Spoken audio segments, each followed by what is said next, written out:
Ahoj všichni, vítejte zpátky na kanále Gazetka Mania. Dneska se podíváme na nový leták z Penny Marketu, který startuje od 29. dubna. A rovnou řeknu jednu věc, tenhle leták není o jedné megaslevě, ale spíš o tom, jak nakoupit celý týden o něco levněji. Když jsem si ho prošel, první, co mě napadlo, je to hodně praktický leták. Žádné extrémy, žádné šokující ceny, ale spousta věcí, které reálně kupujeme každý den. Maso, pečivo, mléčné výrobky, zelenina, prostě základ. Začnu masem, protože to je vždycky klíčová kategorie. V Penny se často snaží držet ceny relativně nízko, hlavně u vepřového a kuřecího. A tady je moje zkušenost, někdy se opravdu vyplatí, ale jindy je to jen normální cena v akci.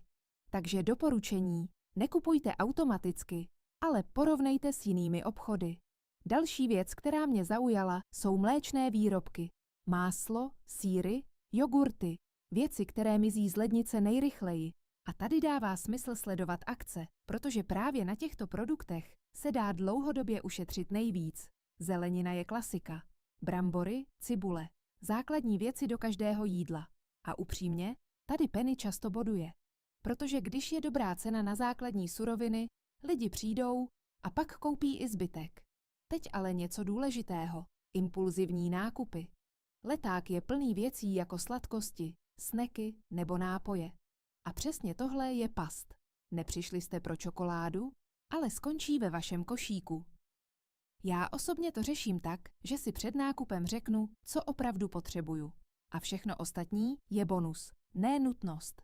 Zajímavá část letáku jsou i nápoje a káva. To jsou produkty, které kupujeme pravidelně, ale často bez přemýšlení.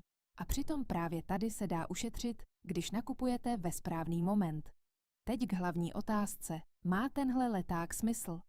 Podle mě ano, ale ne pro každého. Pokud děláte klasický týdenní nákup, chcete ušetřit na základních věcech, nehoníte extrémní slevy, pak je to dobrá volba.